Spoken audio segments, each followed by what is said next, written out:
아멘. 오늘 주신 하나님 말씀은 창세기 1장 26절로 30절 말씀입니다. 창세기 1장 26절에서 30절 말씀을 제가 받들어 읽겠습니다.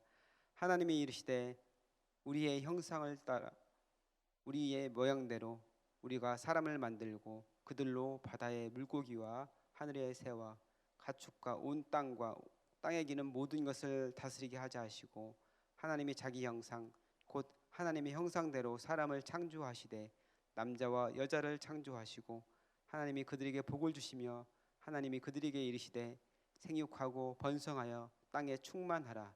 땅을 정복하라. 바다의 물고기와 하늘의 새와 땅에 움직이는 모든 생물을 다스리라 하시니라.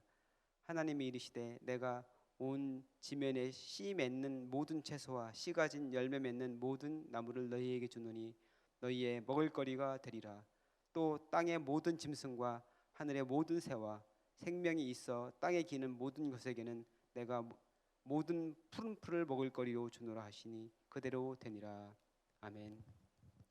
네, 저는 중고등학교 다닐 때 전교 1등 하는 친구하고 같이 이제 짝꿍을 할 수 있는 그런 기회가 있었어요. 그래서 가끔 이렇게 대화도 하고 서로 이제 여러 가지 논쟁 같은 것도 하고 막 그랬었는데, 이제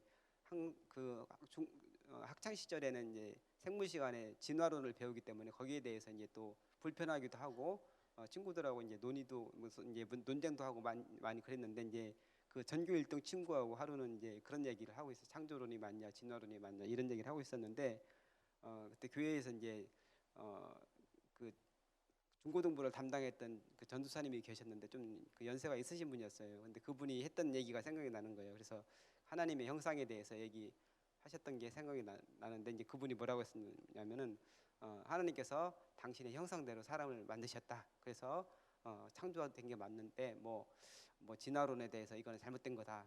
근데 옛날 사람은 지금보다 조금 생김새가 좀 다를 수는 있다. 근데 어쨌든 하나님이 당신의 형상대로 만드셨기 때문에 창조론이 맞다. 이렇게 전도사님이 그 말씀하셨어요. 근데 그 전도사님이 좀 이렇게 뭔가 이제 깊이 이제 신학적으로 있고 그런 분이 아니고 이렇게 늦게 이제 공부하신 분인 것 같아요. 이제 그래서 그런 식으로 설명했는데 그런가 보다 이렇게 하고서 그 얘기를 그 친구가 전교 1등 친구하고 했던 거죠. 그래서 하나님이 형상대로 성경에서는 분명히 얘기했기 때문에 창조론이 맞다.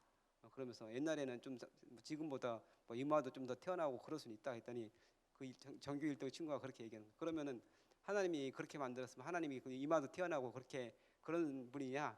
그러니까 제가 할 말이 없는 거예요. 그래서 거의 말문이 막혔는데 하나님의 형상에 대해서 제가 오해를 했던 거죠. 제대로 잘 알지 못하고, 그러니까 하나님의 형상으로 사람을 창조하셨다는 것을 하나님의 모습대로 그냥 그 겉모습 외형대로 사람을 만들었다는 식으로 제가 이해를 했기 때문에 하나님의 형상이라는 그 의미, 큰 뜻에 대해서 잘 몰랐기 때문에 그때 이제 대답을 못했는데, 그 라틴어로 이마고 데이라고 이제 하나님의 형상이라는 게 신학적인 큰 의미가 있는데 그냥 겉으로, 그러니까 외형적으로 하나님을 닮았다는 의미가 아니고 정말 깊은 신학적인 의미가 있습니다. 오늘 본문에서 보면은 먼저 이제 우리라는 표현이 나와요. 하나님이 이르시되 우리의 형상을 따라 우리의 모양대로 우리가 사람을 만들고, 이렇게 우리가 3번이나 나오거든요. 그래서 이제 우리가 하나님께서 여기서 말씀하신 우리, 왜 하나님께서 사람을 만드시면서 우리라고 말씀을 하셨을까? 우리라는 단어가 어떤 의미를 가지고 있느냐? 거기에 대해서 먼저 생각을 해보겠습니다. 이것도 다양한 해석이 있는데 우선 큰 것 2가지만 살펴보겠습니다. 첫 번째로는 삼위일체 하나님의 그 모습을, 그 삼위일체 하나님을 나타내는 표현으로 보는 그런 견해가 있습니다. 그러니까 창조 사역에 성부, 성자, 성령 각 위에 그 하나님께서 완벽하게 협력하면서 그 일하시는 그 모습을 나타낸 것이 바로 우리라는 표현이다. 성경에 그 하나님께서 우리라고 표현하는 것은 바로 삼위일체 하나님의 모습이다. 이미 창조시에 삼위일체 하나님께서 등장하시는데 완벽하게 협력하시고 서로 사랑하시고 온 우주를 삼위일체 하나님의 모습으로 창조하셨다. 이거를 얘기한다는 것이죠. 그다음에 또 이제 다른 해석이 있는데, 그거는 이제 천상회의, 하늘에서 천사들과 함께 이제 하나님께서 회의를 주재하시는데 거기서 이제 말씀하시면서 우리가 사람을 만들자 할 때 이제 거기 천상회의의 전체를 얘기하실 때 그렇게 표현하신 것이다. 이렇게 하는 학자들이 있어요. 이사야 6장 8절 말씀에 보면은 내가 또 주의 목소리를 들으니 주께서 이르시되 내가 누구를 보내며 누가 우리를 위하여 갈고 하시니 그때 내가 이르되 내가 여기 있나이다 나를 보내소서 하였더니 여기서 보면은 그 하나님께서 누가 우리를 위하여 갈고 이렇게 표현을 하시잖아요. 여기서 이제 이 내용은 여러분 잘 아시죠? 그러니까 이사야가 소명을 받는 그런 장면인데 환상을 통해서 하나님을 그 하늘에서 천상 회의를 하는 그런 모습을 봅니다. 근데 거기서 이사야가 자신이 부정한 입술로 죄인의 모습으로 하나님을 비었으니 자기가 죽게 되었다, 망하게 되었다 이렇게 얘기하니까 천사 하나가 이제 그 제단 숯불로 입술을 지져서 이제 내가 정하게 깨끗하게 되었으니까 괜찮다 이렇게 하면서 그때 이제 하나님께서 말씀을 하시는 거죠. 누가 우리를 위하여 갈고 이렇게 하니까 이사야가 제가 하겠습니다. 제가 여기 있나이다.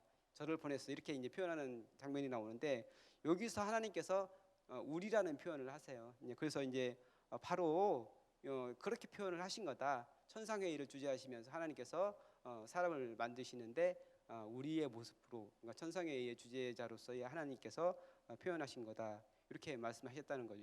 이렇게 신학자들이 얘기하는 사람들도 많이 있는데 두 가지 해석 다 가능합니다.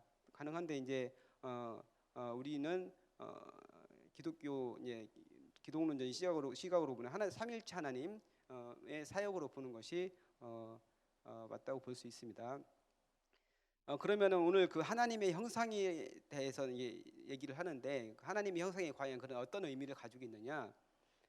마찬가지로 하나님의 형상도 다양한 의미를 가지고 있고 다양하게 해석을 신학자들이 역대 이제 해왔는데 우선 먼저 문화 역사적으로 이게 어떤 의미를 가지고 있는지 한번 살펴보겠습니다. 이제 고대 근동에서는 그 형상이라는 그런 단어가 나타나는 그 의미가 반영, 반사, 대표, 아들권 이런 의미를 가지고 있다고 해요. 그러니까 반영이라는 하나님의 모습을 반영한다. 그리고 뭐 반사한다. 그 모습을 보여준다. 그리고 하나님을 대표하는 것이다. 그러니까 하나님의 형상이라는 것이 이제 하나님을 대표한다. 그리고 대신한다. 그런 의미를 가지고 있다. 그리고 아들권이라고 얘기하잖아요. 그러니까 그러니까 신의 아들권을 가지고 있다. 신의 소유, 즉 왕족을 나타낸다. 이렇게 이야기를 하는 것입니다. 그래서 고대 근동 사회에서는 지배자인 왕들만이 신의 형상을 지니고 있다고 믿었습니다. 그런데 이제 창세기에 나오는 창조 이야기에서 하나님께서 당신의 형상으로 사람을 만드셨다는 건 엄청난 의미를 가지고 있는 겁니다. 그러니까 사람이 왕처럼 존귀하고 존엄하며 하나님 앞에서 모든 그 존재가 다 평등하다. 모든 사람들 여기 계신 한 분 한 분이 다 왕 같은 존재고 평등한 사람들이다. 이걸 의미하는 겁니다. 그래서 그러니까 우리가 사람을 차별한다든지 무시한다든지 뭐 우리가 막 좀 시쳇 말로 뭐 개돼지 취급한다 이런 거는 아주 잘못된 거고 하나님 앞에 이제 큰 죄가 되는 겁니다. 하나님의 창조 섭리에 어긋난다고 할 수 있습니다. 요즘에 그 TV 프로그램 중에서 벌거벗은 세계사라는 그런 프로그램이 있는데 거기서 제가 며칠 전에 본 건데 영국의 노예 무역에 대해서 이제 다루는 그런 내용이었거든요. 근데 그걸 보고서 정말 놀라기도 많이 놀라고 정말 어떻게 사람으로서 저렇게 할까 그런 생각이 들었습니다. 그러니까 콜럼버스가 신대륙을 발견하고서 이제 거기 사람들이 이제 가기 시작하면서 이 서인도 제도에 사탕수수를 재배해서 거기서 이제 많은 수익을 얻고 있었어요. 영국 사람들이. 근데 그러니까 설탕이 굉장히 귀한 재료였기 때문에 그 당시에는 설탕을 판매하고 무역하는 게 수익이 엄청나게 많이 남는 그런 장사였다고 그래요. 그래서 이제 서인도 제도에서 사탕수수를 재배하는데 처음에는 거기서 그 일손이 많이 필요하기 때문에 그 아주 큰 사탕수수를 꾸준히 계속 배우고 거기서 이제 즙을 짜고 이렇게 사람이 많이 들어가는 그런 일이기 때문에 처음에는 그 영국에 있는 그 죄수를 데려다가 일을 시켰대요. 예, 그렇게 하다 보니까 그것보다는 노예를 잡아다가 하는 게 훨씬 더 이제 수익이 많이 남고 그다음에 편하기도 하고 하니까 그렇게 바꿨다는 거예요. 그래서 이제 아프리카에서 노예를 잡아다가 거기다 그 서인도 제도에 보내서 거기서 일을 시켜서 거기서 사탕수수를 재배하고 다시 이제 그 재배한 걸 가지고 영국에 가서 팔고 뭐 이런 식으로 한 건데, 그러면서 이제 노예를 잡아오는 그 과정이 정말 엄청나게 정말 사람으로서 어떻게 저렇게 할 수 있을까 할 정도로 아주 험한 그런 그 내용이 나오고 있습니다. 그래서 이제 아프리카에서 그 처음에 노예 사냥을 한다고 하는데, 저는 그냥 백인들이 아프리카에 가서 막 그냥 그러니까 흑인들을 잡아다가 그렇게 한 줄 알았더니 보니까 아프리카에서 나라 국가적으로 노예 무역을 했던 나라가 있더라고, 아프리카 안에서도. 그래서 그 안에서 다른 그 흑인들을 잡아다가 그 영국 무역상들한테 팔고 그렇게 했는데, 거기서 많은 사람들이, 그러니까 심지어는 그 동쪽 아프리카에서 그 노예를 잡아다가 서쪽이 이제 그 항구가 있는데 거기까지 이제 이동하는 과정을 뭐 쇠사슬을 묶고 목에다 이제 칼 같은 걸 씌우고 해가지고 그냥 걸어서 거기까지 이동을 하는 거예요. 그 굉장히 큰 대륙이잖아요. 거기를 그냥 잡아서 묶어서 그냥 걸어서 이동하는 과정에서 벌써 거기서 많은 그 사람들이 죽고 많은 노예들이 죽고, 그리고 이제 상품성이 없는 아이들, 뭐 5세 이하 아이들은 그냥 죽여버리고, 그다음에 거기서 무역선에 태우는 과정에서 검사를 하는 거야. 한 명 한 명을 이제 보는데 그냥 물건 보듯이 뭐 예를 들면 그러니까 치아의 개수를 다 확인을 해서 정상적으로 있으면 값을 높게 받고 하나가 빠지면 뭐 돈 얼마를 빼고 뭐 이런 식으로 했다는 거예요. 그러면서 어떻게 이제 그 노예 한 명하고 그 바꾸는 그 매매를 하느냐? 그러면 노예 한 명당 무기 하나씩 이렇게 바꿨다는 거예요. 그냥 사람 한 명 가격이 총한자루 가격밖에 안 된다는 거죠. 이제 그런 식으로 이제 바꿨다는 거예요. 근데 거기서 끝이 아니고 거기서 이제 다시 그 서인도 제도까지 배에다 싣고 노예를 싣고 가는데, 그 과정에서 수많은 그 노예들이 죽었는데, 그러니까 짐짝을 싣듯이 차곡차곡 싣는 거예요. 묶은 상태에서 사람을 그렇게 싣고 뭐 심지어는 그 위에다 다시 싣고 뭐 이렇게 해가지고 한 3개월 이상을 갔다고 그래요. 그러니까 얼마나 힘들겠어요. 거기서 이제 제대로 먹지도 않고 거기서 이제 뭐 막 배설도 그냥 거기서 하고, 그러니까 짐승을 그 운반하듯이 사람을 그렇게 했다는 거예요. 그렇게 해서 엄청난 고통 속에서 사람들이 죽어가고 거의 도착했을 때는 절반 이상이 죽었다고 그래요. 그러니까 그 정도로 이제 사람으로서 할 수 없는 짓들을 그렇게 많이 했는데, 그 노예의 위치가 얼마나 좀 힘들고 사람으로서 감당하기 힘든 위치였는지 그 사실을 보고서 제가 많이 놀랐어요.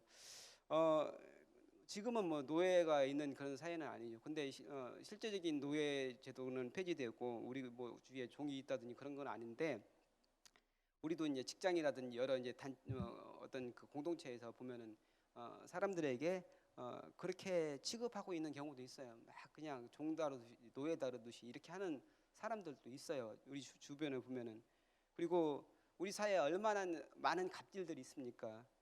그 자연스럽게 그 우리 문화에 뿌리되어 있는 갑질들이 있지 않습니까? 그래서 직장 생활을 하면서 그만두면 뭐 그만이지 이렇게 생각을 하지만 그럴 수가 없잖아요. 뭐 가족이 있고 먹여 살려야 되는데 그럴 수 없으니까 그 수모를 감당하면서 갑질을 당하면서도 살아가고 있잖아요. 근데 이 모든 것들이 하나님 앞에서는 죄라는 거예요. 큰 죄라는 거예요. 하나님의 형상을 가지고 태어난 정말 왕과 같은 존귀한 존재인데 이렇게 하는 것은 큰 죄라는 겁니다. 그다음에 이제 여러 가지 해석 중에서 이제 하나님의 형상의 존재론적인 해석이 있어요. 전통적으로 이제 그렇게 해석을 해왔는데, 인간은 본성적으로 하나님을 닮았다 그런 의미를 가지고 있다는 거죠. 그래서 지성이라든지 의라든지 사랑이라든지 이런 인간 본래적인 그런 자질이 하나님을 닮았다는 겁니다. 이것은 그러니까 여타 다른 동물과 구분되는 그런 사람만이 가지고 있는 특징입니다. 근데 이거 양심이라든지 이성이라든지 영혼이라든지 자유의지라든지 이런 것들, 그러니까 동물하고 구분되는 그런 것들을 이야기하는 거죠. 근데 뭐 이런 것만 가지고 하나님의 형상을 완벽하게 설명하기에는 부족한데, 어쨌든 존재론적인 의미로 이제 봤을 때 하나님의 형상, 사람의 본성 속에 있는 하나님을 닮은 그런 부분을 본다고 얘기를 하는데, 사람이 아담이 범죄하고 타락하게 됨으로써 이런 형상이 훼손되었다고 학자들이 이야기를 합니다. 그래서 이제 우리가 온전한 하나님의 형상을 갖고 있는 것이 아니고 훼손된 하나님의 형상을 가지고 있다 이렇게 얘기를 하는데, 제가 이제 그 집에서 그 어항 속에 이제 물고기를 키우고 있는데, 이제 많이 키우는 그 열대어 중에서 구피라는 그런 물고기가 있어요. 그 구피는 알을 낳지 않고 새끼를 낳거든요. 새끼를 낳아 이렇게 막 많이 낳고 금방금방 번식하기도 하는데, 이 구피라는 그 열대어는 그냥 두면은 자기가 새끼를 낳고서 그 새끼를 다 잡아먹어요. 그러니까 새끼를 낳자마자 눈에 보이는 건 먹이로 인식을 해서 막 잡아먹는 거예요. 무슨 죄책감이라든지 그 구피가 있는 게 아니고 그냥 막 낳자마자 잡아먹는 거예요. 그러니까 이게 도저히 있을 수 없는 건데 그렇게 하는 거예요. 본능적으로 자기 앞에 먹이로 보이는 거죠. 그래서 이제 새끼를 살리기 위해서 여러 가지 뭐 풀도 심고, 그래서 새끼가 숨을 수 있는 공간을 마련해줘서 이제 어항을 이렇게 잘 관리를 하고 있는데, 동물은 본능대로 살아가는 거예요. 본능대로 자기가 이제 태어난 본능대로 살아가는데, 사람도 그렇게 살아가면 안 되잖아요. 그러니까 그 성경에 보면 양심에 화인 맞은 사람이라는 표현이 나오고 그러는데, 그러니까 금수와 다름없이 그냥 본능대로 살아가는 사람들이 지금도 있다는 이야기죠. 뭐 많은 사람들이 그렇게 살아가죠. 자기 욕심에 따라서 자기 하고 싶은 대로 자기 욕망에 따라 살아가는 사람들이 그런 사람들이 아닙니까? 자기 이익을 위해서라면은 다른 사람은 어찌 되든 상관없이 그냥 하는 것, 자기 욕심을 챙기기 위해서 다른 사람 피해를 주면서 그렇게 많이 하고 있잖아요. 이게 이제 죄라는 것이죠. 하나님의 형상으로서 하나님께서 우리 속에 주신 그런 영혼이라든지 양심이라든지 뭐 이런 의라든지 이런 것들이 하나님께서 주셨는데, 이런 것들을 무시한 채 자기 욕망대로 살아간다면 이거는 큰 죄라는 겁니다. 그리고 이제 하나님의 형상에 이제 또 다른 의미를 보면은 관계론적인 의미가 있습니다. 이거는 하나님과의 관계, 그리고 사람과의 관계를 이제 얘기하는데, 사람은 하나님과의 특별한 관계를 맺을 수 있는 존재고 그렇게 맺고 살아가야 된다. 그러는 존재로 하나님께서 만드셨다. 이렇게 이야기를 하고 있습니다. 창세기 2장 7절에 보면 여호와 하나님이 땅의 흙으로 사람을 지으시고 생기를 그 코에 불어넣으시니 사람이 생명이 되니라. 이렇게 말씀을 하시는데, 사람은 하나님의 영을 받은 존재로 하나님과 예배하고 하나님을 예배하고 하나님과 교제하며 살아가는 존재라는 것입니다. 또 하나님께서 사람이 하나님의 형상을 받았다는 것은 삼위일체 하나님의 관계성 속에서 탄생한 인간이기 때문에 그 관계성을 받아서 다른 인간과 사람 사이에 그 관계를 맺어야 된다. 그래서 관계성 자체가 하나님의 형상이다. 이렇게 이야기하는 학자들이 있습니다. 뭐 칼바르트 같은 학자들이 이렇게 이야기를 합니다. 근데 그 관계성 중에서 그 핵심이라고 볼 수 있는 것이 남성과 여성 사이의 관계라고 이야기를 합니다. 오늘 읽은 창세기 1장 27절에 보면은 하나님이 자기 형상 곧 하나님의 형상대로 사람을 창조하시되 남자와 여자를 창조하시고 이렇게 말씀하고 있습니다. 그래서 남자와 여자를 그냥 같이 창조해 동등하게 창조하신 거예요. 뭐 이렇게 본질적인 차이가 있는 게 아니고 뭐 기능적인 약간 뭐 그런적인 차이가 있는 것이지, 남성과 여성은 본질적으로 같이 창조를 하셨다. 그래서 우리나라 같은 경우는 남존여비 사상이 아직까지도 좀 이렇게 남아 있잖아요. 그러니까 전통적으로 그렇게 했는데 그거는 잘못된 것이고 하나님의 창조 섭리에 어긋나는 것이다. 그래서 이것을 의도적으로 남성과 여성을 갈라치기를 한다든지 이런 것들은 굉장히 잘못된 것입니다. 그리고 이제 또 한 가지 마지막으로 살펴볼 수 있는 것이 하나님의 형상의 기능론적인 그런 의미인데, 하나님께서 오늘 본문에 보면은 하나님이 그들에게 복을 주시며 하나님이 그들에게 이르시되 생육하고 번성하여 땅에 충만하라. 땅을 정복하라. 바다의 물고기와 하늘의 새와 땅에 움직이는 모든 생물을 다스리라 하시니라. 그래서 하나님께서 하나님 형상으로 창조했다는 것은 하나님의 하나님의 사역, 하나님의 일을 사람에게 부여해 주셨다는 겁니다. 그래서 자연을 다스리라는 그런 명령을 주신 것으로 이제 보는 겁니다. 그래서 다스리라는 그런 사명을 사람에게 주셨는데, 이 다스리라는 의미가 어떤 뜻이냐? 자연을 훼손하고 마음대로 하라는 게 아니고 자연을 잘 관리하라는 그런 의미를 가지고 있는 것입니다. 그래서 지금 지구가 인간의 욕망 때문에 얼마나 힘들어하고 아파하고 있습니까? 그래서 뭐 지구 온난화로 인해서 이제 기상 이변이 생기고 지금 우리가 코로나로 인해서 2년 이상을 고생하고 있는데 그것도 결국에는 이런 지구가 이제 문제가 생겼기 때문에 생긴 거잖아요. 그래서 우리가 지금 사순절을 맞아서 탄소 금식을 하고 있는데 이것이 그래서 중요한 거예요. 지구를 살리기 위한 그런 작은 행동들, 우리의 작은 노력들이 지구가 이제 살아나는데 도움이 된다는 겁니다. 그래서 생태적 환경 윤리를 이야기하는데 창조 하나님의 창조 섭리를 우리가 기억한다면 이런 것에 우리가 협력하고 열심으로 노력을 해야 된다는 겁니다.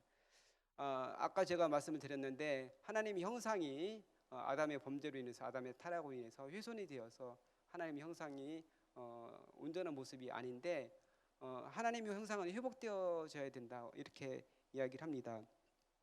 완전한 하나님의 형상은 어느 분이신 누구냐? 바로 예수 그리스도께서 완전한 하나님의 형상으로 이 땅에 오셨습니다. 그래서 예수님을 우리가 닮아가는 모습, 예수님을 닮아서 하나님의 형상을 회복하는 것이 우리에게 필요하다고 할 수 있습니다. 로마서 8장 29절 30절 말씀을 읽고 오늘 말씀을 마치는데 하나님이 미리 아신 자들로 또한 그 아들의 형상을 본받게 하기 위하여 미리 정하셨으니 이는 그로 많은 형제 중에서 맏아들이 되게 하심이니라. 또 미리 정하신 그들을 또한 부르시고 부르신 그들을 또한 의롭게 하시고 의롭다 하신 그들을 또한 영원롭게 하셨느니라. 아멘. 그래서 우리가 예수님의 모습을 본받아서 하나님의 형상을 회복하는 저와 여러분 되시기를 주님의 이름으로 축복합니다. 기도하겠습니다. 창조와 구원의 하나님, 우리를 하나님의 형상으로 창조하심을 감사드립니다. 또한 죄로 인해 죽은 우리를 살리시고 구원해 주심에 감사드립니다. 예수님을 닮아감으로 훼손된 하나님의 형상을 회복하게 하시고 하나님께서 우리에게 주신 관리자로서의 기능을 잘 감당하게 하여 주옵소서. 감사드리며 사랑 많으신 예수님의 이름으로 기도하옵나이다. 아멘. 이 시간 다음과 같은 기도 제목으로 기도드리겠습니다. 지금 들은 말씀이 내 삶으로 이어지게 하옵소서. 그리스도의 고난과 죽음, 부활과 승천을 묵상하며 주님의 뜻을 깊이 깨닫는 사순절이 되게 하옵소서. 우리 교회의 러브레터 사역과 교단의 2022 부활절 희망상자 사역을 축복하소서. 생태적 환경윤리의식으로 탄소 금식에 참여하여 하나님의 창조 세계를 보존하게 하옵소서. 러시아 우크라이나 전쟁이 속히 종식되게 하옵소서. 공동 기도문의 기도 제목과 각자의 기도 제목을 따라 기도하시다가 자유롭게 돌아가시기 바랍니다. 기도하겠습니다. 살아계신 아버지 하나님 감사합니다.